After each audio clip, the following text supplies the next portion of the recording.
Right, it's very simple to change the battery. All you've got to do is find these two little notches. One's there.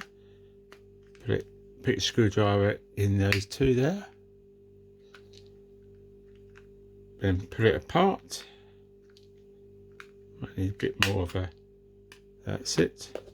And these two screws here, undo them. Now I'm using a flat plain screwdriver on these poly drive. Just undo. That's one. There's the other one. And then take the cover off. And then very carefully, using the same screwdriver, put your screwdriver in there, pull it out. Replace with the new one. Just reverse, slide it in there. Make sure the plus is pointing upwards. Slip it inside, put the cover on, put the screws back in, like so.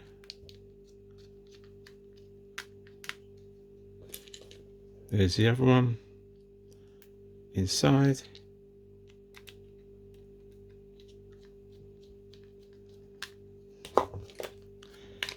Put the cover back on.